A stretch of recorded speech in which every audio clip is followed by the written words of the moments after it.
percussionist moved without standing. His drum did not strike, it breathed. He pressed his palm against the rim and felt deep, slow, irregular.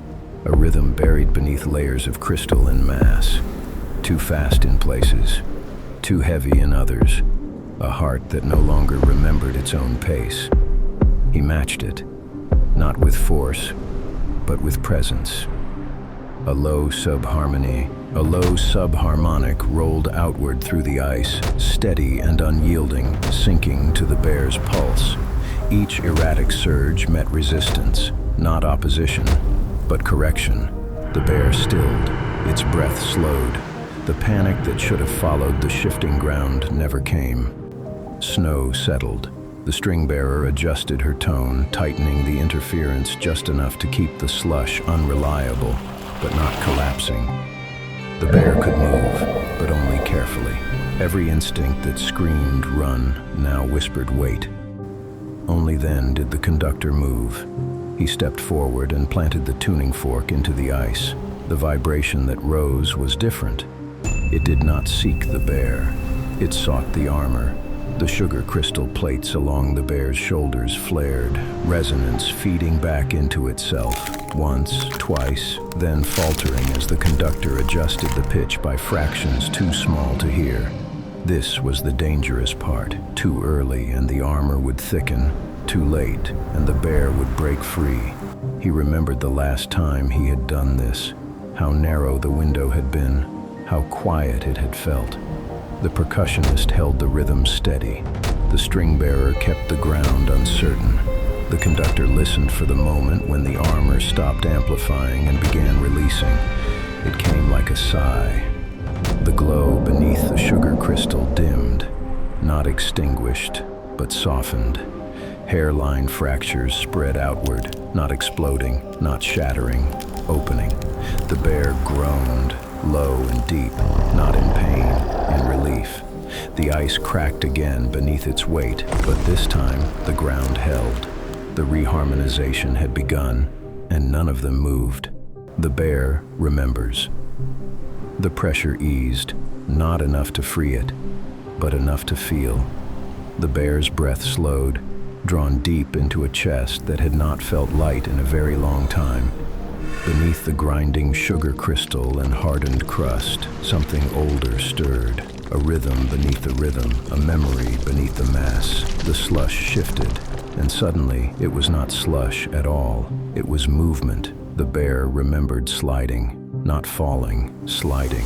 Its great body once moved easily across soft plains where sugar dust drifted like snow but never froze. The land had yielded then, not shattered. It had carried weight instead of resisting it. The bear remembered lowering itself into warm slush fields, letting its mass sink just enough to cool, just enough to rest. The sound of it came back first, a low, wet hush as sugar syrup flowed beneath the surface, slow rivers winding through valleys that had not yet become canyons. The syrup had been deep and dark, rich with warmth, feeding the land and everything that moved across it. The bear had followed those rivers, not because it had to, because they felt right.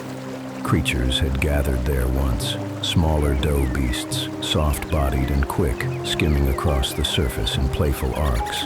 Crumb-scaled animals burrowed along the banks, winged sugar motes clustered above the syrup, glowing faintly in the heat. No fear, no urgency. The bear remembered lowering its head so others could pass beneath its chest, remembered the way the land bent without breaking beneath its steps. It remembered the taste of the air, sweet, heavy, alive. Then the cold crept in. At first, it had been a relief. The bear remembered seeking higher ground, where frost hardened the surface just enough to support its growing weight. The sugar armor had formed slowly then, a gift of adaptation, crystal plates knitting across its hide to protect against the chill. The rivers slowed, the creatures adapted, but the cold did not stop. The bear remembered the day the syrup stopped flowing. It remembered stepping into a valley that should have been warm and feeling the surface crack. The shock had startled it. The sound had echoed farther than any roar. The bear had moved then, seeking warmth, seeking flow, finding none. The memories grew quieter after that, but one remained, a smaller shape beside it. The bear remembered moving slowly so she could keep up. Its sister, lighter and faster, sliding ahead and doubling back, carving playful paths through the slush. It remembered the presence behind them both, steady and vast. The mother whose armor was smoother, whose movements shaped the land itself. And farther still, a deeper resonance. The father, not seen often, but felt, like distant thunder through the ground. His paths had become the great roots others followed. Where he walked, the land remembered. The bear remembered the day the ground broke beneath the sister's weight. Not fully, not at first. She had struggled, limbs scraping against ice that had grown too sharp, too fast. The bear had leaned down, pushed, pulled, but the cold had hardened the surface again before she could rise. The sound she made then had not been pain. It had been confusion. The bear remembered staying there long after the land went still. It remembered the mother's presence fading, her resonance weakening as the armor grew too thick, too heavy. It remembered walking alone after that, carving deeper paths simply by existing. It did not remember choosing destruction, only movement, only the need to keep going because stopping meant sinking. Now the ground felt different, uncertain again. The syrup memory stirred beneath the ice, faint but present. The rhythm holding the bear slowed, steadied, guided. The pressure around its limbs did not crush, it supported.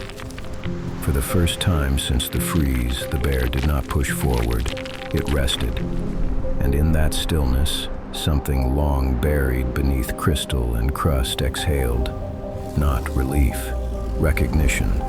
The bear remembered what the world had been, and in remembering, it remembered what it was.